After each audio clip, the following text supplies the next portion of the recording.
নতুন রূপে পার্বতী বর্তমানে স্টার জলসার অন্যতম জনপ্রিয় একটি ধারাবাহিক তুমি আশেপাশে থাকলে। ধারাবাহিকটি প্রথমে রাত ৮টা স্লটে সম্প্রচার হলে সেখানে টিআরপি চার্টে অনেকটা পিছিয়ে পড়ে থাকায় নতুন সময় বিকেল ৫:৩০ স্লটে শিফট করা হয়। বর্তমানে বিকেল ৫:৩০ স্লটে সম্প্রচার হচ্ছে তুমি আশেপাশে থাকলে। সম্প্রতি ধারাবাহিকের প্রধান নায়িকা পার্বতীর চরিত্রে মুখবদল হয়ে অঙ্গনা রয়ের পরিবর্তে রুকমা রয়কে নেওয়া হলো। ধারাবাহিকে নায়িকার সাথে সাথেই ধারাবাহিকের লেখিকা পরিবর্তন হলো। বর্তমানে তুমি আশেপাশে থাকলে ধারাবাহিক লিখছেন জনপ্রিয় লেখিকা শাশ্বতী ঘোষ। এবার ধারাবাহিকে দেখুন নতুন রূপে পার্বতী, মানে মডার্ন রূপে পার্বতী।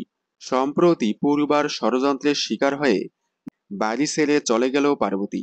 এদিকে পারু জেনে গেল পার্বতী তার বোন। এবার পার্বতী নতুন রূপে ফিরছে। সম্প্রতি তারই ঝলক দেখা গেল ধারাবাহিকে। সভ্য সমাজে নিজেকে খাপ খাইয়ে নেওয়ার জন্য নতুন ধারায় নিজেকে তৈরি করছে পার্বতী।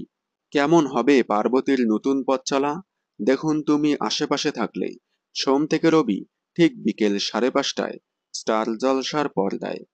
বিনোদন জগতের সকল আপডেট সবার আগে পেতে চ্যানেলটি সাবস্ক্রাইব করে পাশে থাকা বেল আইকনে ক্লিক করে রাখুন। ধন্যবাদ।